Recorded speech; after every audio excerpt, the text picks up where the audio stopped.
নমস্কাৰ এএন টেলিভিছনৰ প্ৰাইম নিউজৰ সমদৰ্শকক স্বাগতম জনাই ষ্টুডিঅ'ত মই মীনাক্ষী শৰ্মা প্ৰথমে চাওঁহক কি তথ্যই দখল কৰিছে আজিৰ বাতৰি শিৰোনাম পৌৰ নিগম হিচাপে আনুষ্ঠানিকভাৱে শপত গ্ৰহণ কৰিলে 1873 চনতে জন্ম হোৱা অসমৰ প্ৰথমখন পৌৰসভা ঐতিহ্যমণ্ডিত ডিব্ৰুগড় পৌৰসভাই ডিব্ৰুগড়ৰ লগতে সমগ্ৰ দেশতে আজি উলহ মালহেৰে 10ম আন্তঃৰাষ্ট্ৰীয় যোগ দিৱস পালন কৰা হয় সংবাদমেল সম্বোধন কৰি কেন্দ্ৰীয় শিক্ষামন্ত্ৰী ধৰ্মেন্দ্ৰ প্ৰধানৰ নেট বিসংগতিৰ দায়িত্ব স্বীকাৰ এতিয়া বিতং বাতৰি পৌৰ নিগম হিচাপে আনুষ্ঠানিকভাৱে শপত গ্ৰহণ কৰিলে 1873 চনতে জন্ম হোৱা অসমৰ প্ৰথমখন পৌৰসভা ঐতিহ্যমণ্ডিত ডিব্ৰুগড় পৌৰসভাই আজি শপত গ্ৰহণ অনুষ্ঠানত প্ৰধান সদস্য হিচাপে শপত ল'লে সৰ্বানন্দ সোণোৱালৰ লগতে বিধায়ক প্ৰশান্ত ফুকনে পৌৰ নিগম হিচাপে আনুষ্ঠানিকভাৱে শপত গ্ৰহণ কৰিলে 1873 চনতে জন্ম হোৱা অসমৰ প্ৰথমখন পৌৰসভা ঐতিহ্যমণ্ডিত ডিব্ৰুগড় পৌৰসভাই যোৱা 6 মাৰ্চত মন্ত্ৰী অশোক সিংঘালে ডিব্ৰুগড় পৌৰসভাৰ নিগমলৈ উন্নীত হোৱা বুলি ঘোষণা কৰিছিল যদিও নিৰ্বাচনী বিধিৰ বাবে আনুষ্ঠানিকভাৱে শপত গ্ৰহণ অনুষ্ঠান হোৱা নাছিল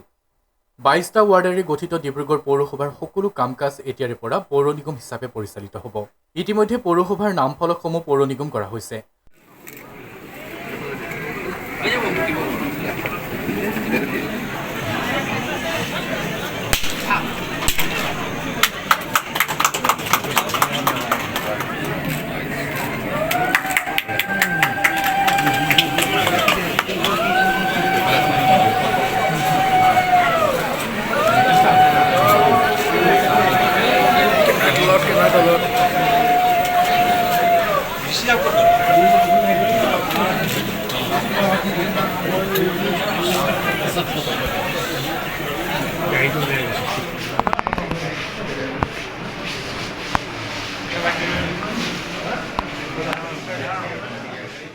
শপত গ্ৰহণ অনুষ্ঠানত প্ৰধান সদস্য হিচাপে শপত ল'লে সৰ্বানন্দ সোণোৱালৰ লগতে বিধায়ক প্ৰশান্ত ফুকনে মেয়ৰ হিচাপে শপত ল'লে ডাক্তৰ চৈকত পাত্ৰ আৰু উপমেয়ৰ হিচাপে শপত ল'লে উজ্জ্বল ফুকনে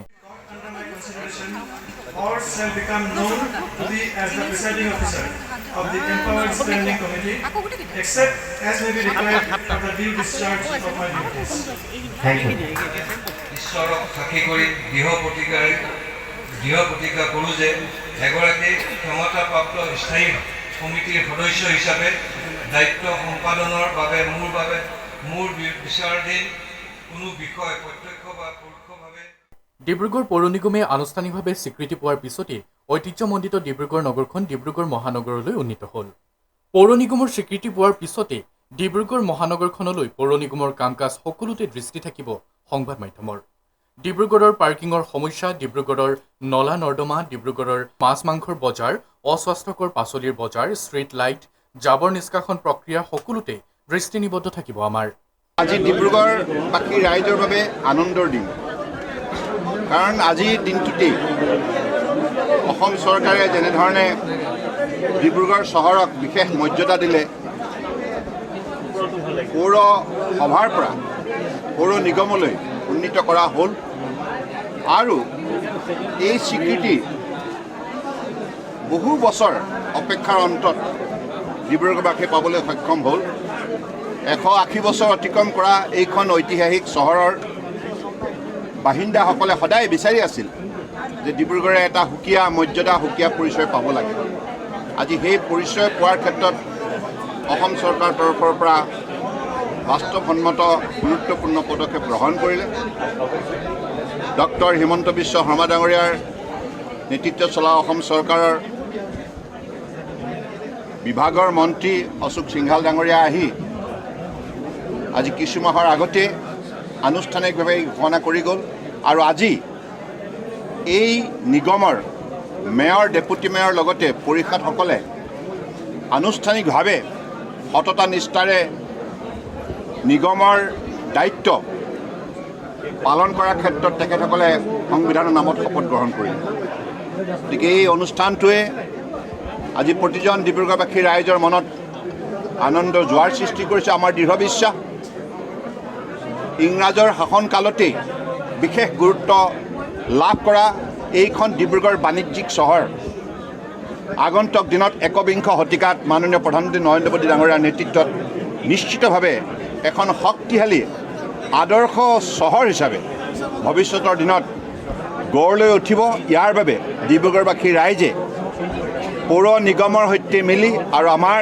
ইয়াৰ স্থানীয় বিধায়ক আমি সাংসদ আৰু আমাৰ জিলাৰ মন্ত্ৰী বিধায়ক সকলোৱে জনপ্ৰতিনিধিসকলে মিলি এই কামত আমি নিষ্ঠাৰে আত্মনিয়োগ কৰিম আৰু মোৰ দৃঢ় বিশ্বাস ৰাজ্য চৰকাৰ কেন্দ্ৰীয় চৰকাৰ মিলি আগন্তুক দিনত ডিব্ৰুগড়বাসী ৰাইজৰ আশা আকাংক্ষা এইখন চহৰক আধুনিকৰণ কৰি পূৰণ কৰিব। প্ৰথমগৰাকী মেয়ৰ হিচাপে আজি শপত ল'লোঁ। আমাৰ কাউন্সিলৰসকলে শপত লৈছে পাৰিষদ হিচাপে।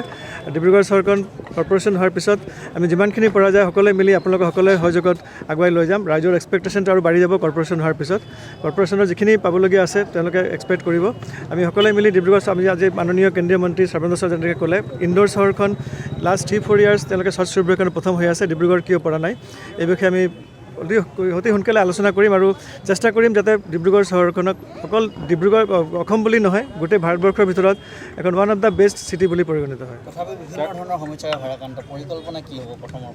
পৰিকল্পনা মই আজি 2 বছৰ 2 মাহমান হ'ল যিখিনি প্ৰব্লেম মই এজ এ চেয়াৰপাৰ্চন বা আমাৰ বৰ্ড ফেচ কৰি আছে।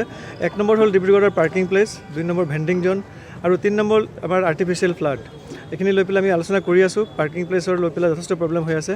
এইখিনি কৰিব পাৰিলে আশা কৰিছোঁ আপুনি যোনটো চলিউশ্যন বিচাৰে চলিউশ্যনটো এই মুহূৰ্তে বাৰু দিব পৰা নাই, কিন্তু আশা কৰিছোঁ অতি সোনকালে আমি প্ৰব্লেমকেইটা চল্ভ কৰিম। প্ৰাক্তন যিগৰাকী মুখ্যমন্ত্ৰী সৰ্বানন্দ সোণোৱালে আপোনাক ইন্দোৰ যাবলৈ এটা পৰামৰ্শ দিছে, এই গোটেই কথাটো কেনেধৰণৰ? তেখেতে ইন্দোৰ যাবলৈ কিয় পৰামৰ্শ? আপোনালোকে সকলোৱে জানে চাগে প্ৰত্যেক বছৰ স্বচ্ছ সৰ্বেক্ষণৰ এটা ৰেটিং হয়। এই ৰেটিং হিচাপে ইন্দোৰ চহৰখন যোৱা 3-4 বছৰৰ পৰা প্ৰথম স্থানত আহি আছে, দ্বিতীয় স্থানত আহি আছে ভাইজাগ, তৃতীয় স্থানত একে বেলেগ এটা কোনোবাই পাহৰি গ'লোঁ। এই দুটা চহৰ প্ৰত্যেক বছৰে ফাৰ্ষ্ট ছেকেণ্ড ইন্দোৰে ফাৰ্ষ্ট হৈ আছে। কিয় ফাৰ্ষ্ট হৈ আছে এই কথাখিনি জানিবৰ কাৰণে তেওঁ আমাক পাৰিষদসকলক কাউন্সিলৰসকলক পৰামৰ্শ দিছে। আজি 1 মাহ আগতো তেওঁ আমাক পৰামৰ্শটো দিছিলে যে ইন্দোৰ চহৰত গৈ পেলাই তেওঁলোকে কেনেকৈ ইমান আগবাঢ়ি আছে, প্ৰত্যেকবাৰ কেনেকৈ ইমান ৰেংকিং তেওঁলোকে একুৱাৰ কৰিছে আৰু আমি ডিব্ৰুগড় কিয় পৰা নাই। ইন্দোৰ ইমান পপুলাৰ চিটি, তাৰ জনসংখ্যা বহুত বেছি, ডিব্ৰুগড় ইমান ডাঙৰ চহৰ নহয়। এইকাৰণে ইন্দোৰত গৈ পেলাই তেওঁলোকে কি ছিষ্টেমত আগবাঢ়িছে, কেনেকৈ কৰি পেলাই তেওঁলোকে প্ৰত্যেক বছৰ স্বচ্ছ সৰ্বেক্ষণৰ ফাৰ্ষ্ট পজিশ্যন পাইছে, এইটো আমাক চাই আহিবলৈ কৈছে। অকল চাই অহাটো নহয়, আহি পেলাই আমি যাতে ডিব্ৰুগড় চহৰখন এইটো পৰ্যায়ত লৈ যাব পাৰোঁ এইটো কথা চিন্তা কৰিয়ে তেওঁ আমাক এই পৰামৰ্শটো দিছে। আমাৰ সকলোৰে শুভেচ্ছা থাকিল। ধন্যবাদ। আপোনালোকৰ সহযোগিতা লাগিব। Bureau report AN television. সমগ্ৰ দেশতে আজি 10ম আন্তঃৰাষ্ট্ৰীয় যোগ দিৱস পালন কৰা হৈছে। প্ৰধানমন্ত্ৰী নৰেন্দ্ৰ মোদীয়ে জম্মু কাশ্মীৰৰ শ্ৰীনগৰৰ শ্বেৰ-ই-কাশ্মীৰ আন্তঃৰাষ্ট্ৰীয় অভিৱৰ্তন কেন্দ্ৰত আয়োজন কৰা মূল অনুষ্ঠানত অংশগ্ৰহণ কৰে। এই উপলক্ষে সমাজৰ বিভিন্ন শ্ৰেণীৰ 7,000ৰো অধিক লোকে শ্ৰীনগৰৰ ডাল হ্ৰদৰ পাৰত প্ৰধানমন্ত্ৰীৰ সৈতে যোগাভ্যাস কৰে। সমগ্ৰ দেশতে আজি 10ম আন্তঃৰাষ্ট্ৰীয় যোগ দিৱস পালন কৰা হৈছে। প্ৰধানমন্ত্ৰী নৰেন্দ্ৰ মোদীয়ে জম্মু কাশ্মীৰৰ শ্ৰীনগৰৰ শ্বেৰ-ই-কাশ্মীৰ আন্তঃৰাষ্ট্ৰীয় অভিৱৰ্তন কেন্দ্ৰত আয়োজন কৰা মূল অনুষ্ঠানত অংশগ্ৰহণ কৰে। এই উপলক্ষে সমাজৰ বিভিন্ন শ্ৰেণীৰ 7,000ৰো অধিক লোকে শ্ৰীনগৰৰ ডাল হ্ৰদৰ পাৰত প্ৰধানমন্ত্ৰীৰ সৈতে যোগাভ্যাস কৰে। জম্মু কাশ্মীৰৰ উপৰাজ্যপাল মনোজ সিনহা, কেন্দ্ৰীয় মন্ত্ৰী প্ৰতাপৰাও গণপতৰাও যাদৱ আৰু আন ভালেমান বিশিষ্ট ব্যক্তি অনুষ্ঠানত উপস্থিত থাকে। বিদেশী দূতাবাস আৰু ভাৰতীয় মিছনসমূহেও যোগৰ ব্যাপক প্ৰভাৱক প্ৰতিফলিত কৰি এই দিৱসত অংশ লয়।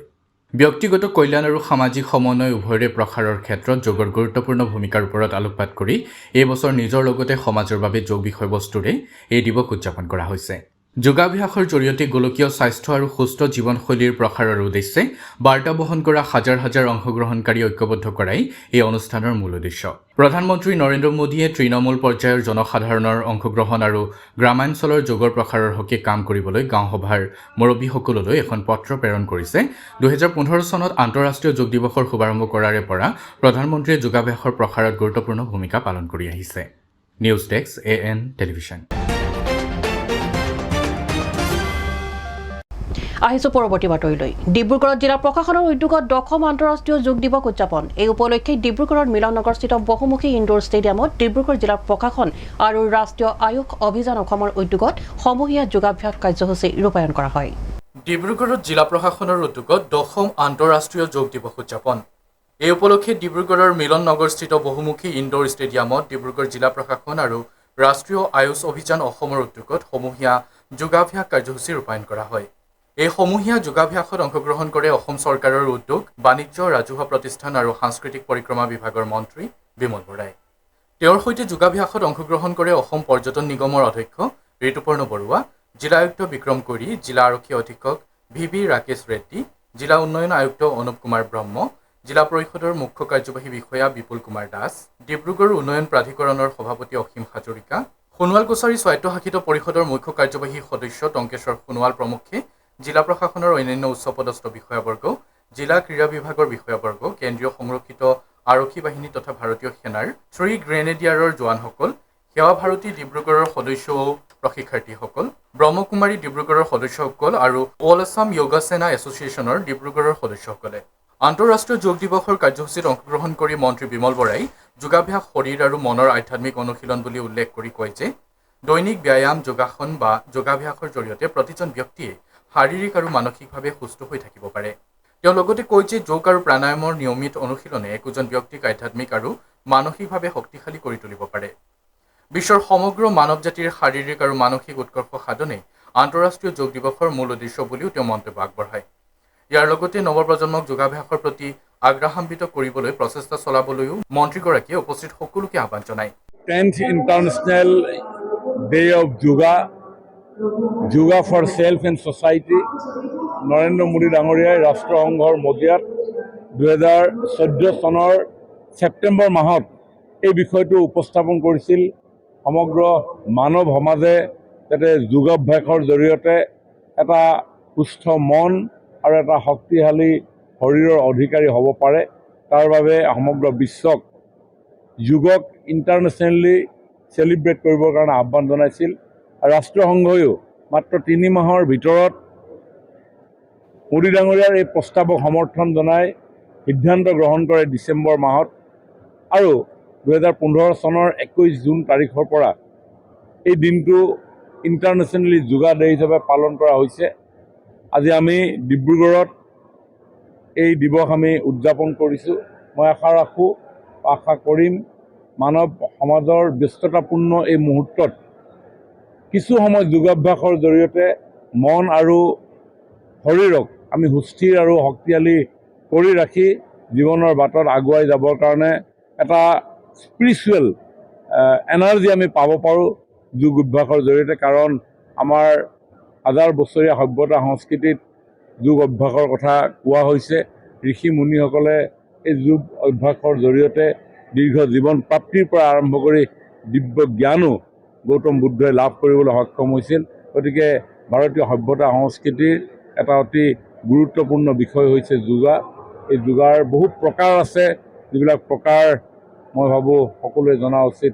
সমাধি স্তৰ এনেকুৱা এটা প্ৰকাৰ য'ত যোগৰ শীৰ্ষস্থানত আমি উপনীত হৈ মন আৰু আত্মা একাকাৰ হৈ যোৱা এটা স্তৰ আমি পাব পাৰোঁ। গতিকে যোগৰ জৰিয়তে আমি আমাৰ মনোবল সুদৃঢ় কৰাৰ উপৰিও আমাৰ শৰীৰো আমি শক্তিশালী হ'ব পাৰে। গতিকে মই আজি এই ইণ্টাৰনেশ্যনেল যোগা ডেৰ আজি এই দিনা সকলোকে মই মোৰ শুভেচ্ছা জনাইছোঁ, এটা সুস্থ শৰীৰ আৰু সুস্থ মনৰ গৰাকী হ'ব। আজিৰ আন্তঃৰাষ্ট্ৰীয় যোগ দিৱসত জিলা ক্ৰীড়া বিষয়াৰ কাৰ্যালয়ৰ যোগ প্ৰশিক্ষক মণ্টু সোণোৱাল আৰু ৰশ্মিৰেখা বৰাই সকলোকে সমূহীয়াভাৱে যোগাভ্যাস কৰোৱায়। আনহাতে 10ম সংখ্যক আন্তঃৰাষ্ট্ৰীয় যোগ দিৱসৰ কাউণ্টডাউন কাৰ্যসূচীৰ লগত সংগতি ৰাখি ডিব্ৰুগড়ৰ বিবেকানন্দ কেন্দ্ৰত 16 জুন তাৰিখে জিলা পৰ্যায়ত 4টা শাখাত অনুষ্ঠিত যোগ প্ৰতিযোগিতাৰ বিজয়ী প্ৰতিযোগীসকলক আজি আয়োজন কৰা 10ম আন্তঃৰাষ্ট্ৰীয় যোগ দিৱসৰ কাৰ্যসূচীতে মন্ত্ৰী বিমল বৰাই ট্ৰফি আৰু মানপত্ৰ প্ৰদান কৰে। Bureau report, AN television. Tinsukia জিলা প্ৰশাসনৰ উদ্যোগত আৰু কেন্দ্ৰীয় আভ্যন্তৰীণ জলপথ প্ৰাধিকৰণৰ সহযোগত আয়োজিত যোগ দিৱসত কেন্দ্ৰীয় মন্ত্ৰী সৰ্বানন্দ সোণোৱালৰ অংশগ্ৰহণ। অনুষ্ঠানত চাবুৱা সমষ্টিৰ বিধায়ক পুনাকন বৰুৱা, প্ৰাক্তন কেন্দ্ৰীয় মন্ত্ৰী ৰামেশ্বৰ তেলী, কেন্দ্ৰীয় আভ্যন্তৰীণ জলপথ প্ৰাধিকৰণৰ সঞ্চালক প্ৰবীণ বৰা, জিলা আয়ুক্ত স্বপ্নীল পাল, আৰক্ষী অধীক্ষক গৌৰৱ অভিজিৎ দিলীপ আৰু তিনিচুকীয়া পৌৰসভাৰ সভাপতি পবিত্ৰ কুমাৰ গগৈও উপস্থিত থাকে। যোগে শৰীৰ আৰু আত্মাৰ মিলন সম্ভৱ কৰি তোলে। নিয়মীয়া যোগাভ্যাসে আমাৰ শৰীৰ আৰু মন নিৰোগী কৰি ৰাখে। আজি তিনিচুকীয়াত আয়োজিত 10ম আন্তঃৰাষ্ট্ৰীয় যোগ দিৱসৰ কেন্দ্ৰীয় অনুষ্ঠানৰ শুভাৰম্ভণি কৰি দিয়া ভাষণত কেন্দ্ৰীয় জাহাজ, জলপথ তথা বন্দৰ বিভাগৰ মন্ত্ৰী সৰ্বানন্দ সোণোৱালে এইদৰে কয়। তিনিচুকীয়া জিলা প্ৰশাসনৰ উদ্যোগত আৰু কেন্দ্ৰীয় আভ্যন্তৰীণ জলপথ প্ৰাধিকৰণৰ সহযোগত আয়োজিত অনুষ্ঠানটোৰ উদ্বোধনী ভাষণত তেওঁ কয় যে ভাৰতবৰ্ষৰ 5000 বছৰীয়া সভ্যতাৰ ঐতিহ্যক বিশ্ববাসীৰ আগত প্ৰতিষ্ঠা কৰাৰ লগতে জনপ্ৰিয় কৰি তোলাত প্ৰধানমন্ত্ৰী নৰেন্দ্ৰ মোদীয়ে গ্ৰহণ কৰা পদক্ষেপ অতি প্ৰশংসনীয়। তিনিচুকীয়াৰ মানৱ কল্যাণ ন্যাসৰ চৌহদত আয়োজিত এই অনুষ্ঠানত ৰাজ্যৰ শ্ৰম মন্ত্ৰী সঞ্জয় কিষাণেও চমু ভাষণ দি যোগৰ আৱশ্যকতাৰ বিষয়ে কয়। অনুষ্ঠানৰ আৰম্ভণিতে ভাৰতীয় আভ্যন্তৰীণ জলপথ প্ৰাধিকৰণৰ অধ্যক্ষ বিজয় কুমাৰে আদৰণি ভাষণ দিয়ে। অনুষ্ঠানত চাবুৱা সমষ্টিৰ বিধায়ক পুনাকন বৰুৱা, প্ৰাক্তন কেন্দ্ৰীয় মন্ত্ৰী ৰামেশ্বৰ তেলী, কেন্দ্ৰীয় আভ্যন্তৰীণ জলপথ প্ৰাধিকৰণৰ সঞ্চালক প্ৰবীণ বৰা, জিলা আয়ুক্ত স্বপ্নীল পাল, আৰক্ষী অধীক্ষক গৌৰৱ অভিজিৎ দিলীপ আৰু তিনিচুকীয়া পৌৰসভাৰ সভাপতি পবিত্ৰ কুমাৰ গগৈও উপস্থিত থাকে। উদ্বোধনী অনুষ্ঠানৰ পিছতে প্ৰায় 1000 লোকৰ সৈতে বিশিষ্ট অতিথিসকলেও প্ৰায় 1 ঘণ্টা ধৰি যোগাভ্যাস কৰে। অনুষ্ঠানত ভালেসংখ্যক স্থানীয় ৰাইজ, ছাত্ৰ-ছাত্ৰীৰ উপৰিও তিনিচুকীয়া জিলা প্ৰশাসনৰ সকলো জ্যেষ্ঠ বিষয়াও অংশগ্ৰহণ কৰে। অনুষ্ঠানৰ শেষত যোগ দিৱস উপলক্ষে আয়োজিত প্ৰতিযোগিতাৰ বঁটা বিতৰণো কৰা হয়। 10ম আন্তঃৰাষ্ট্ৰীয় যোগ দিৱস ৰাইজৰ সহযোগত আমি ইয়াত পালন কৰিলোঁ। ভাৰতবৰ্ষৰ মাননীয় প্ৰধানমন্ত্ৰী নৰেন্দ্ৰ মোদী ডাঙৰীয়াৰ নেতৃত্বত বিশ্বৰ বুকুত আজি 10th international day of yoga অত্যন্ত নিষ্ঠাৰে পালন কৰা হৈছে। বিশ্ব মানৱ সমাজৰ কল্যাণৰ বাবে আৰু এইবাৰ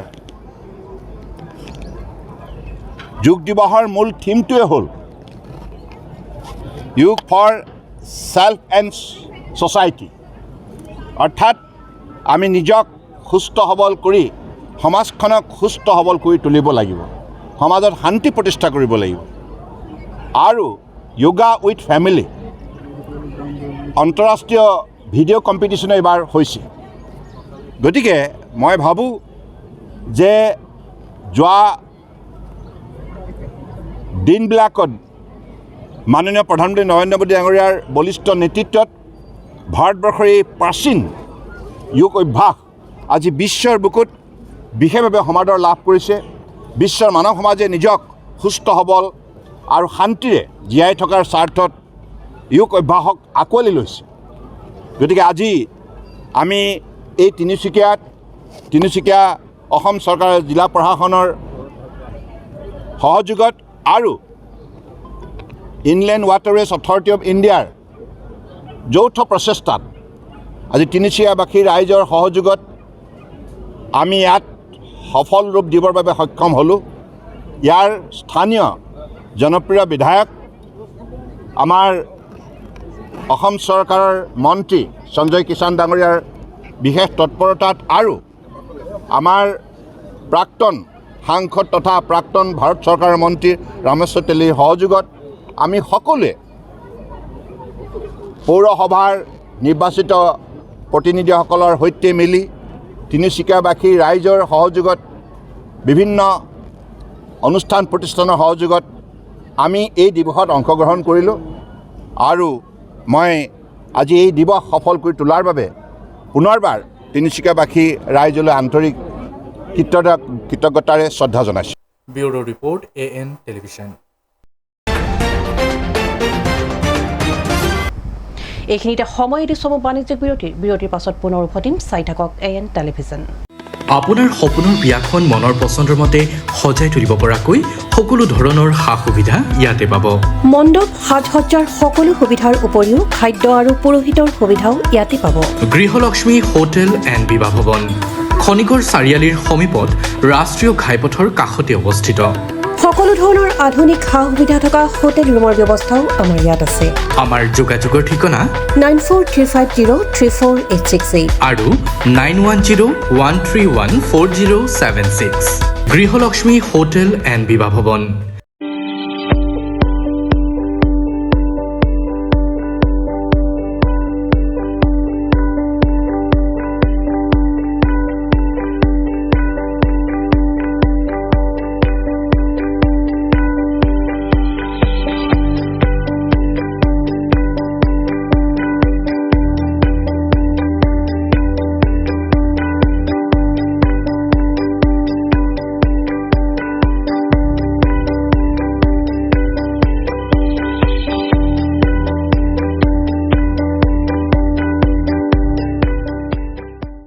উভতি আহিছোঁ পুনৰ বাতৰিৰ মাজলৈ। বৃহস্পতিবাৰে এখন সংবাদমেল সম্বোধন কৰি কেন্দ্ৰীয় শিক্ষামন্ত্ৰী ধৰ্মেন্দ্ৰ প্ৰধানে নীট বিসংগতিৰ দায়িত্ব স্বীকাৰ শিক্ষামন্ত্ৰীগৰাকীৰ নীট পৰীক্ষাৰ বিসংগতিত দোষীৰ বিৰুদ্ধে কঠোৰ ব্যৱস্থা গ্ৰহণ কৰা হ'ব বুলি সংবাদমেলত জনায় মন্ত্ৰীগৰাকীয়ে। নীটৰ বিসংগতি সন্দৰ্ভত বৃহস্পতিবাৰে এখন সংবাদমেল সম্বোধন কৰে কেন্দ্ৰীয় শিক্ষামন্ত্ৰী ধৰ্মেন্দ্ৰ প্ৰধানে। সংবাদমেলৰ জৰিয়তে তেওঁ কয় যে শিক্ষাৰ্থীসকলৰ স্বাৰ্থ আমাৰ প্ৰাথমিকতা। ইয়াৰ লগতে কোনো ধৰণৰ আপোচ কৰা নহয়। নীট পৰীক্ষা সন্দৰ্ভত আমি বিহাৰ চৰকাৰৰ সৈতে নিৰন্তৰ যোগাযোগত আছোঁ। শিক্ষামন্ত্ৰী হিচাপে তেওঁ বিষয়টোৰ দায়িত্ব লৈছে। এই সন্দৰ্ভত পাটনাৰ পৰাও কিছু তথ্য পোৱা বুলি জানিবলৈ দিয়ে ধৰ্মেন্দ্ৰ প্ৰধানে।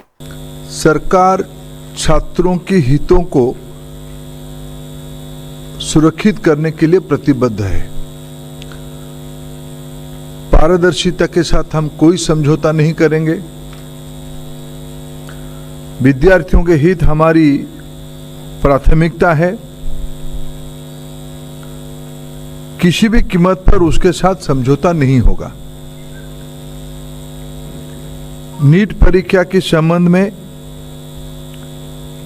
हमें बिहार सरकार की ओर से हम लोग लगातार संपर्क में हैं और पाटना से हमारे पास कुछ जानकारी भी आ रही है। आज भी कुछ चर्चा हुई है, उसकी डिटेल रिपोर्ट पटना पुलिस उस घटना की तह तक जा रही है, अंत तक जा रही है। उनके पास भी कुछ जानकारी आई है, ये सब आपके सामने भी है और डिटेल रिपोर्ट जल्दी ही वो भारत सरकार को भेजेंगे। प्राथमिक जानकारी के अनुसार कुछ एरर स्पेसिफिक रीजन में सीमित है। मैं आपको विश्वास दिलाना चाहता हूं, पुख्ता जानकारी आने पर दोषियों को कड़ी से कड़ी उनके ऊपर कार्रवाई की जाएगी। एनटीए हो या एनटीए में कोई भी बड़ा व्यक्ति हो, जो इसमें दोषी पाया जाएगा इसके खिलाफ सख्त कार्रवाई की जाएगी। পাটনা আৰক্ষীয়ে ঘটনাটোৰ তদন্ত কৰি আছে। উপযুক্ত তথ্য পোৱাৰ পাছত অপৰাধীসকলৰ বিৰুদ্ধে কঠোৰ ব্যৱস্থা গ্ৰহণ কৰা হ'ব। নিট পৰীক্ষাৰ বিসংগতিত দোষীৰ বিৰুদ্ধে কঠোৰ ব্যৱস্থা গ্ৰহণ কৰা হ'ব বুলি সংবাদ মেলত জনাই মন্ত্ৰীগৰাকীয়ে।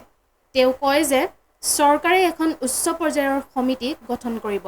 শিক্ষাৰ্থীসকল হৈছে দেশৰ ভৱিষ্যত। গতিকে এই ক্ষেত্ৰত কোনো ধৰণৰ ভুল নকৰাটোৱেই আমাৰ প্ৰাথমিকতা। মই সকলোকে কোনো ধৰণৰ উৰা বাতৰিত নিবিয়পাবলৈ অনুৰোধ জনাইছো। আমি কোনো অপৰাধী কাৰি যাব নিদিওঁ। सरकार किसी भी गुनहगार को किसी भी सुधार के लिए हम तैयार है। किसी भी गुनहगार को हम छोड़ेंगे नहीं। कड़ी से कड़ी कार्रवाई होगी। कार्रवाई के लिए सारे पुख्ता प्रमाण तथ्य एक लीगल एंड लॉजिकल एंड की एक बाध्यता रहती है, आवश्यकता रहती है। इस पे सरकार गंभीरता से सारा विषयों को लिया है। मैं आप सभी का सहयोग कामना करता हूं। News desk AN television. বিগত এটা মাহতে দুবাৰকৈ বানে জুৰুলা কৰা কামপুৰত বান পৰিস্থিতিৰ বুজ ল'বলৈ আহি আধা বাটৰ পৰা উভতিল কাজিৰঙা সমষ্টিৰ নৱ নিৰ্বাচিত সাংসদ কামাখ্যা প্ৰসাদ তাছা আৰু বিধায়ক জিতু গোস্বামী, যাৰ বাবে ক্ষোভিত হৈ পৰিছে কামপুৰ চাংচকী গাঁৱৰ বৰ্ণাঢ্যসকল। বিগত এটা মাহতে দুবাৰকৈ বানে জুৰুলা কৰা কামপুৰৰ বান পৰিস্থিতিৰ বুজ ল'বলৈ আহিল নৱনিৰ্বাচিত সাংসদ কামাখ্যা প্ৰসাদ তাছা। কিন্তু বানপীড়িত অঞ্চলসমূহত গৈ দুৰ্গতসকলৰ খবৰ লোৱাৰ বিপৰীতে কামপুৰ নগৰৰ পৰাই বিদায় ল'লে সাংসদগৰাকীয়ে। উন্নয়ন খণ্ডৰ বিষয়াক ফোনযোগে মথাউৰি মেৰামতি কৰিবলৈ নিৰ্দেশ দি আধা বাটৰ পৰাই উভতিল সাংসদগৰাকী, যাৰ বাবে ক্ষোভিত হৈ পৰিছে কামপুৰ চাংচকী গাঁৱৰ বৰ্ণাঢ্যসকল। বান পৰিস্থিতিৰ বুজ ল'বলৈ অহা সাংসদগৰাকী কি কাৰণত আধা বাটৰ পৰা ঘূৰি গ'ল সেয়া এক ৰহস্যৰ বিষয়। বৰহমপুৰ সমষ্টিৰ বিধায়ক জিতু গোস্বামীৰ বিৰুদ্ধেও ক্ষোভ উজাৰিছে বানাক্ৰান্তই। দুটাকৈ বানত কামপুৰ ৰাজচক্ৰৰ 100ৰো অধিক গাঁও বানত ক্ষতিগ্ৰস্ত হৈছে যদিও কেইটামান ৰিলিফ দি চৰকাৰে নিজৰ দায়িত্ব সামৰিছে। নিৰ্বাচনৰ সময়ত ভোট বিচাৰি অহা জনপ্ৰতিনিধি ৰাইজৰ দুৰাৱস্থাৰ সময়ত ৰাইজৰ কাষত নথকাটো আশ্চৰ্যকৰ বিষয়। উল্লেখ্য যে বিগত বানত কপিলী নৈৰ মথাউৰি নিৰ্মাণত সংঘটিত কৰা দুৰ্নীতিসমূহৰ উত্তৰ ৰাইজে বিচাৰে বুলি বৰ্ণাঢ্যৰ কাষলৈ নগ'ল একাংশই মন্তব্য কৰিছে। আমি তাছা আহিব বুলি মাতিছিলে, গৈছিলোঁ, তাৰপিছতে তেখেতে কামপুৰৰ পৰাই গুচি গ'লগৈ। কিন্তু আহিব লাগিছিল, যিহেতুকে আমি তেওঁক নেদেখাকেই ভোট দিছিলোঁ। কিন্তু তেওঁ আহি পেলাই আজি আমাৰ মানুহখিনি দুখ দুৰ্দশাখিনি চাব লাগিছিলে, কিন্তু নাহিলে। সেইকাৰণে আমি দুখ পাইছোঁ। আৰু তেওঁ আহি পেলাই এপাক আমাৰ মানুহখিনিক চাই যোৱা হ'লে ভাল আছিলে, কিন্তু নাহিলে। কিন্তু মানুহৰ এতিয়া আমাৰ ইয়াত মথাউৰিটো ভাঙি এতিয়া বহুত মানুহৰ ক্ষয় ক্ষতি হৈছে। কিন্তু এতিয়া মানুহখিনি যেনেকৈ আছে অকণ চাবলৈ আহিব লাগিছিলে, কিন্তু নাহা বিনিময়ত আমি বেয়া পাইছোঁ আৰু অকণমান। এই কপিলী দলঙৰ মুখৰ পৰা এইপিনে আহিব নোৱাৰে বুলি ক'লে। অঁ, সেইকাৰণে নাহিলে আমি ৰখি আছিলোঁ বহুত সময় ৰখি থকাৰ কাৰণে তেওঁ নাহাৰ কাৰণে আমি গুচি আহিলোঁ আৰু বানত ডুবি আছোঁ ভোটৰ সময়ত আমাক ওচৰলৈ আহিব নমস্কাৰ কৰি ভোটটো লাগে কিন্তু এতিয়া আমি বানত যে ডুবি আছোঁ এপাক মুখখন দেখা দিবলৈও অহা নাইকিয়া এইবাৰ দ্বিতীয়বাৰ আহক ব্যুৰো ৰিপৰ্ট AN টেলিভিশ্যন চৰকাৰৰ উন্নয়নৰ নামত ফোপোলা স্বৰূপ তিনিচুকীয়া জিলাৰ ডুমডুমা মানখোৱা গাঁও পঞ্চায়ত অন্তৰ্গত তপোবনৰ ৰাস্তা পদূলিয়ে জ্বলা-কলা খুৱাইছে এতিয়া ৰাইজক বছৰ বছৰ ধৰি ৰাইজে কাকুতি মিনতি কৰাৰ পিছতো পঞ্চায়ত তথা জনপ্ৰতিনিধিয়ে কোনো গুৰুত্ব প্ৰদান নকৰাত সাংবাদিকৰ আগত ক্ষোভ উজাৰে ৰাইজে চৰকাৰৰ উন্নয়নৰ নামত ফোপোলা স্বৰূপ বাৰিষা আহিলে ওলাই পৰে চৰকাৰৰ উন্নয়নৰ ফুটাছাতি তিনিচুকীয়া জিলাৰ ডুমডুমা মানখোৱা গাঁও পঞ্চায়ত অন্তৰ্গত তপোবনৰ ৰাস্তা পদূলিয়ে জ্বলা-কলা খুৱাইছে ৰাইজক বছৰ বছৰ ধৰি ৰাইজে কাকুতি মিনতি কৰাৰ পিছতো পঞ্চায়তৰ তথা জনপ্ৰতিনিধিয়ে কোনো গুৰুত্ব প্ৰদান কৰা দেখা নগ'ল সেই পথেৰে স্কুল কলেজলৈ অহা যোৱা কৰা ছাত্ৰ ছাত্ৰীসকলৰ বহু অসুবিধাৰ সন্মুখীন হ'ব লগা হৈছে ৰাইজৰ অভিযোগ যে বিভিন্ন দালাল গুণ্ডাই ৰাজনীতিৰ খেল খেলি ৰাস্তাটো বনাবলৈ অনিচ্ছা প্ৰকাশ কৰি আহিছে PWD ৰাস্তাৰ মেপত দীৰ্ঘদিনৰ পৰা সেই ৰাস্তাটো পকী পথ হিচাপে অন্তৰ্ভুক্ত হৈ আছে কিন্তু আজিৰ তাৰিখত সেই পথেৰে ওলোৱা সোমোৱা কৰিবলৈ আপুনি 100 বাৰ ভাবিব লাগিব নিৰ্বাচন আহিলে ভোটৰ লালসাত জনপ্ৰতিনিধিয়ে ৰাইজক বহু আশ্বাস প্ৰদান কৰে কিন্তু সেই কথা ভেকুলিয়ে চুকত মোটাৰ দৰে হৈ থাকে ডুমডুমাৰ ৰূপাই গাতে লাগি থকা তপোবনৰ এই ৰাস্তাটোৰ বিষয়ে বাৰম্বাৰ ৰাইজে পঞ্চায়তত নাইবা বিধায়কক আবেদন কৰাৰ ফলতো কোনো গুৰুত্ব প্ৰদান কৰা দেখা নগ'ল আজি সাংবাদিকৰ আগত ৰাইজে যি ক্ষোভ উজাৰিলে এই কথাই প্ৰমাণ কৰে যে পঞ্চায়ত তথা বিধায়কৰ ওপৰত আশ্বাস বিশ্বাস এই চৰকাৰৰ ওপৰত আৰু ঘূৰি নাহে আমাৰ এই ৰাস্তাটো আমি বহুত দিনৰ পৰা আমি মানে বহুত ভুক্তভোগী হয় আমাৰ ৰাস্তাটো বোকা পানী হয় আমাৰ ছাত্ৰ স্কুল যাবলৈ বহুত যাতায়াতৰ ব্যৱস্থা আমাৰ বহুত মানে বেয়া হয় আমি মানে বহুত দূৰ ৰাস্তা দি আমি যাবলগীয়া হয় মানে এনে ক্ষেত্ৰত কিছুমান মানে ইয়াত মানে ধুৰন্ধৰ কিছুমান গুণ্ডাগিৰি মানুহ আছে কিছুমান দালালি মানুহ আছে তেখেতসকলে মানে এই দলৰ নামত বিজেপি কংগ্ৰেছৰ খেল খেলি পিনে আমাৰ ৰাস্তাটো বনাই দিয়া নাই তেখেতৰ ৰাজনীতিৰ থাকক আমাৰ ভুক্তভোগী মানুহক আমাক উদ্ধাৰ কৰক খালি যোনেও চৰকাৰখন চলাইছে ভালকৈ চলক আমি ৰাইজৰ লগত সদায় আছোঁ প্ৰতিনিধিসকলে আপোনাৰ পঞ্চায়তৰ বনাব বুলি কয় ক'ত পকেটে পইচা আহিব পকেটত ভৰাব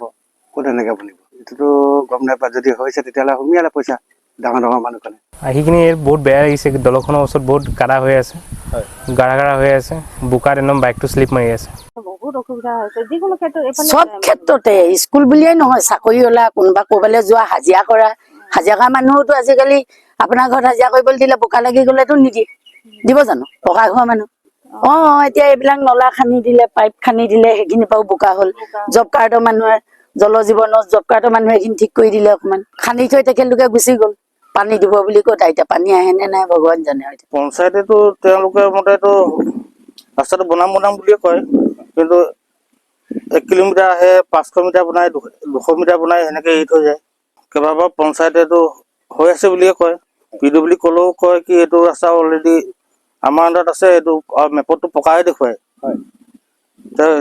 তাত সত্ত্বেও এইটো যে আজিলৈকে আপোনালোকে দৃশ্যকে চাই লওক কি হৈছে ব্যুৰো ৰিপৰ্ট AN টেলিভিশ্যন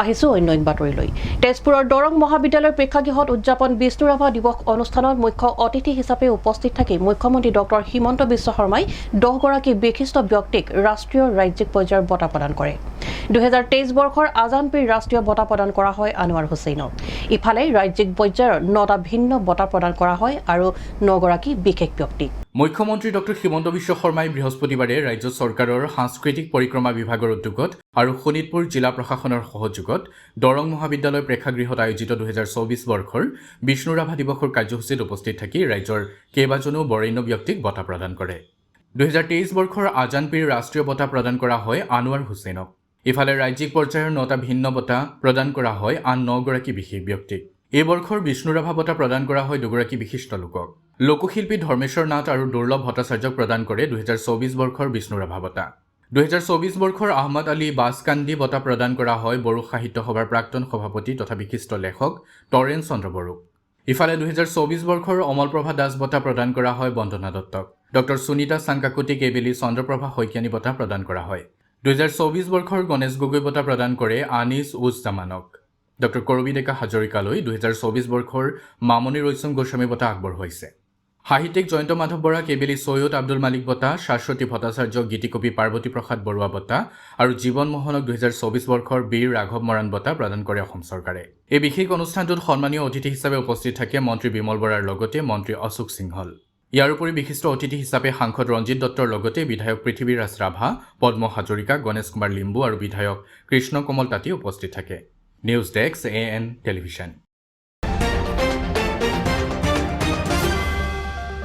এইখিনিতে সময় দিছো বাণিজ্যিক বিৰতিৰ পাছত পুনৰ উভতিম। চাই থাকক AN টেলিভিছন।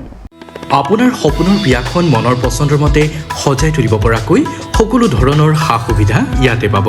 মণ্ডপ সাজ-সজ্জাৰ সকলো সুবিধাৰ উপৰিও খাদ্য আৰু পুৰোহিতৰ সুবিধাও ইয়াতে পাব। গৃহলক্ষ্মী হোটেল এণ্ড বিবাহ ভৱন, খনিকৰ চাৰিআলিৰ সমীপত ৰাষ্ট্ৰীয় ঘাইপথৰ কাষতে অৱস্থিত। সকলো ধৰণৰ আধুনিক সা-সুবিধা থকা হোটেল ৰুমৰ ব্যৱস্থাও আমাৰ ইয়াত আছে। আমাৰ যোগাযোগৰ ঠিকনা 9435034868 আৰু 9101314076। গৃহলক্ষ্মী হোটেল এণ্ড বিবাহ ভৱন।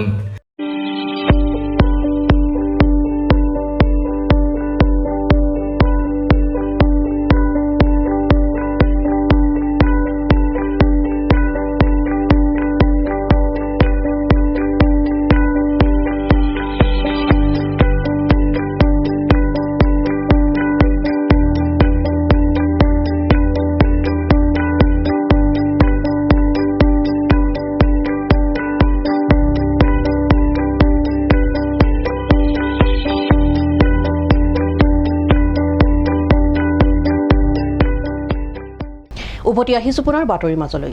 বিলাচীপাৰাৰ চিৰাকুটাত গৌৰাং নৈৰ বাঢ়নী পানীৰ সৈতে উটুৱাই নিলে এটা ব্যস্ত পথ। বিলাচীপাৰাৰ 17 নং ৰাষ্ট্ৰীয় ঘাইপথৰ চিৰাকুটা একমত খণ্ডৰ পৰা টুকুৰাবান্ধালৈ যোৱা একমাত্ৰ পথটো এতিয়া গৌৰাং নৈৰ পানীৰ বাঢ়নী সোঁতত। ফলত একাংশই সাঁতুৰি নাদুৰি তথা একাংশই টুলুঙা নাৱেৰে বিপদ সংকুলভাৱে পথটো পাৰাপাৰ হ'বলগীয়া হৈছে। বিলাসীপাৰাৰ চিৰাকুটাত গৌৰং নৈৰ বাঢ়নী পানীৰ সৈতে উটুৱাই নিলে এটা ব্যস্ত পথ। ফলত একাংশই সাঁতুৰি নাদুৰি আন একাংশই টুলুঙা নাৱেৰে বিপদ সংকুলভাৱে পথটো পাৰ হ'বলগীয়া হৈছে। 17 নং ৰাষ্ট্ৰীয় ঘাইপথৰ চিৰাকুটা প্ৰথম খণ্ডৰ পৰা টুকুৰাবন্ধালৈ যোৱা একমাত্ৰ পথটো উটি গৈছে বাঢ়নী পানীৰ সোঁতত। পৰিণতিত বহিৰ্বিশ্বৰ যোগাযোগ বিচ্ছিন্ন হোৱা অঞ্চলবাসীয়ে মৰণত শৰণ দি পথটোৰে যাতায়াত অব্যাহত ৰাখিছে। উল্লেখযোগ্য যে বিগত 3 মাহ পূৰ্বে চিৰাকুটা পঞ্চায়তৰ সভানেত্ৰী চাহিদা খাতুনে পঞ্চদশ বিত্তীয় আঁচনিৰ অধীনত 5 লক্ষাধিক টকা ব্যয় সাপেক্ষে নিৰ্মাণ কৰিছিল পথটোত। অতি নিম্নমানৰ শিল বালিৰে পথ নিৰ্মাণ কৰাৰ বাবে পথটো এইদৰে উটি যোৱাৰ অভিযোগ স্থানীয় ৰাইজৰ। 3 মাহমান আগত এটা কনষ্ট্ৰাকশ্যনে আমাক চেংচন দিছিলে, কিন্তু ঊৰ্ধ্বতম কৰ্তৃপক্ষৰ হেমাহিৰ কাৰণে দুটা চুঙিৰে এইটো কালভাৰ্ট কৰি দিলে, কিন্তু কালভাৰ্টটো দুৰ্ভাগ্যবশতঃ এই পানীয়ে ছিঙি লৈ গ'ল। গতিকে আমি বৰ অসুবিধাৰ সন্মুখীন হৈছোঁ। আমাৰ কোন ল'ৰা ছোৱালীবিলাক আজি স্কুলত পৰীক্ষা দিবলৈ আহিব নোৱাৰা হৈছে আৰু আমাৰ যাতায়াত যি যাতায়াত সেইটো আমাৰ জনজীৱন ব্যাহত হৈ পৰিছে। চৰকাৰৰ ওচৰত এইটো দাবী জনাওঁ যে আমাৰ এই ৰাস্তাটোৰ যিটো অসুবিধা হৈছে, আমাৰ ধুনীয়াকৈ এটা ব্ৰিজৰ নিচিনা এটা কালভাৰ্ট লাগে আৰু আমাৰ যাতায়াত কৰিবলৈ আমাৰ ৰাস্তাটো বনাই দিব লাগে। এই সমগ্ৰ ঘটনাৰ তদন্ত মৰ্মে ব্যৱস্থা গ্ৰহণৰ দাবী তুলিছে ৰাইজে। লগতে পথটোৰ উটি যোৱা অংশত এখন পকী কালভাৰ্ট নিৰ্মাণ কৰি দিবলৈ চৰকাৰক আবেদন জনাইছে ৰাইজে। আমাৰ চিৰাকুটা গাঁও পঞ্চায়তৰ চিৰাকুটা পাটনৰ পৰা টুকুৰাবান্ধালৈ যোৱা ৰাস্তাটো কেইমাহমান আগতে তাতে চাইনবোৰ্ডত লেখা আছে RCC কালভাৰ্ট। RCC কালভাৰ্ট নিদি দুটা চুঙি দি আমাৰ ৰাস্তাটো মানে যিখিনি কামখিনি কৰি ঊৰ্ধ্বতম কৰ্তৃপক্ষে ইয়াৰ কোনো বিহিত ব্যৱস্থা লোৱা নাই। এই ৰাস্তাটো ঊৰ্ধ্বতম কৰ্তৃপক্ষে তদন্তও কৰা নাই। তদন্ত নকৰি কেনেকৈ বিল মোকলাই দিলে সেইটো আমি দুখিত। আমাৰ এই কালভাৰ্টটো দিয়াৰ কাৰণে এই RCC কালভাৰ্ট নিদি চুঙিটো দিয়াৰ কাৰণে যে আমাৰ এই কেইদিনৰ পৰা নিৰা বৰষুণৰ ফলত বাঢ়নী পানীয়ে আমাৰ এই ৰাস্তাটো ছিঙি লৈ যায় আৰু আমাৰ এইফালৰ 3-400মান ল'ৰা ছোৱালী কোন ল'ৰা ছোৱালী স্কুলত যাব পৰা নাই। কালিৰ পৰা যিহেতু পৰীক্ষা আৰম্ভ হৈছে, টুলুঙীয়া নাৱেৰে ৰাতিপুৱাত লৈ যাব লাগে। টুলুঙীয়া নাৱত কোন বাচ্চা লৈ যাওঁতে যদি কিবা এটা দুৰ্ঘটনা হৈ যায় তেনেহ'লে বাচ্চাবিলাকক আমি কেনেকৈ উদ্ধাৰ কৰিম? আমি চৰকাৰক অনুৰোধ জনাওঁ এই ৰাস্তাখনৰ কামৰ বিহিত ব্যৱস্থা কৰে যেন। Bureau' report AN television. আজিৰ শেষৰটো বাতৰি ৰাজ্যত দিনক দিনে বৃদ্ধি পাইছে হাতী মানুহৰ সংঘাত নিতৌ জীৱশ্ৰেষ্ঠ মানুহৰ হাতত প্ৰাণ গৈছে নিবুধ জীৱ-জন্তুৰ বনাঞ্চলৰ পৰিসৰ হ্ৰাস পাই অহাৰ ফলত বন্যপ্ৰাণীসমূহে খাদ্যৰ সন্ধানত বনাঞ্চলৰ পৰা জনাঞ্চললৈ উৰাই আহিবলৈ বাধ্য হৈ পৰিছে বৃহস্পতিবাৰে নিশা পেঙেৰীৰ ব্ৰহ্মাজানত এটা বনৰীয়া হাতীৰ অস্বাভাৱিক মৃত্যুৰ খবৰে সচেতন মহলত তীব্ৰ চাঞ্চল্যৰ সৃষ্টি কৰিছে ৰাজ্যত দিনক দিনে বৃদ্ধি পাইছে হাতী মানুহৰ সংঘাত বনৰীয়া জীৱ-জন্তুৰ প্ৰতি জীৱশ্ৰেষ্ঠ মানুহৰ অত্যাচাৰ দিনক দিনে বৃদ্ধি পাই আহিছে নিতৌ জীৱশ্ৰেষ্ঠ মানুহৰ হাতত প্ৰাণ গৈছে নিবুধ জীৱ-জন্তুৰ আজি নিশা পেঙেৰীৰ ব্ৰহ্মজানত এটা বনৰীয়া হাতী অস্বাভাৱিক মৃত্যুৰ খবৰে সচেতন মহলত তীব্ৰ চাঞ্চল্যৰ সৃষ্টি কৰিছে বনাঞ্চলৰ পৰিসৰ হ্ৰাস পাই অহাৰ ফলত বন্যপ্ৰাণীসমূহে খাদ্যৰ সন্ধানত বনাঞ্চলৰ পৰা জনাঞ্চললৈ ওলাই আহিবলৈ বাধ্য হৈ পৰিছে বিশেষকৈ বনাঞ্চলৰ পৰা জনাঞ্চললৈ ওলাই অহা বনৰীয়া হাতীৰ অস্বাভাৱিক মৃত্যুৱে ইয়াৰ পিছতো কিন্তু ৰাজ্যৰ বন বিভাগ কুম্ভকৰ্ণ নিদ্ৰাত বন্যপ্ৰাণীক সুৰক্ষা দিয়াত সম্পূৰ্ণৰূপে বিফল বন বিভাগে মৃত বন্যপ্ৰাণীসমূহৰ মৰণোত্তৰ পৰীক্ষা কৰিয়ে দায়িত্ব সামৰে পৰৱৰ্তী সময়ত কি প্ৰতিবেদন আহিল একো জানিব পৰা নাযায় অপ্ৰিয় হলেও সত্য বন্যজীৱসমূহৰ মৃত্যুৰ কাৰণ কিন্তু একাংশ অসাধু মানুহেই বনৰীয়া হাতীটো কেনেকৈ মৃত্যু হ'ল বন বিভাগৰ কৰ্তৃপক্ষই মৰণোত্তৰ প্ৰতিবেদনতহে হাতীটোৰ মৃত্যুৰ কাৰণ জানিব পৰা যায় বুলি কয় বন বিভাগৰ মন্তব্যত কিন্তু সচেতন মহল আশ্বস্ত হ'ব পৰা নাই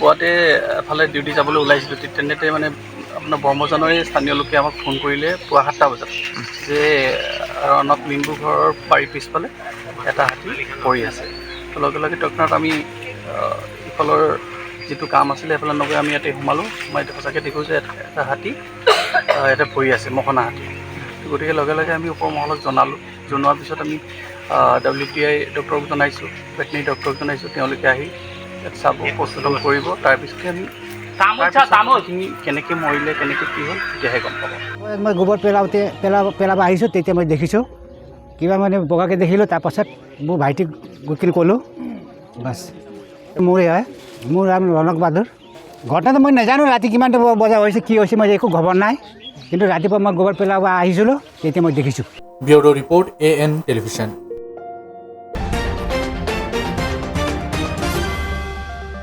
আজিৰ বাতৰি ইমানেই AN টেলিভিছনৰ ষ্টুডিঅ'ৰ পৰা মই মীনাক্ষী শৰ্মা ইমানতে বিদায় লৈছোঁ নমস্কাৰ আপোনাৰ সপোনৰ বিয়াখন মনৰ পছন্দৰ মতে সজাই তুলিব পৰাকৈ সকলো ধৰণৰ সা-সুবিধা ইয়াতে পাব মণ্ডপ সাজ-সজ্জাৰ সকলো সুবিধাৰ উপৰিও খাদ্য আৰু পুৰোহিতৰ সুবিধাও ইয়াতে পাব গৃহলক্ষ্মী হোটেল এণ্ড বিবাহ ভৱন খনিকৰ চাৰিআলিৰ সমীপত ৰাষ্ট্ৰীয় ঘাইপথৰ কাষতে অৱস্থিত সকলো ধৰণৰ আধুনিক সা-সুবিধা থকা হোটেল ৰুমৰ ব্যৱস্থাও আমাৰ ইয়াত আছে আমাৰ যোগাযোগৰ ঠিকনা 9435034868 আৰু 9101314076 গৃহলক্ষ্মী হোটেল এণ্ড বিবাহ ভৱন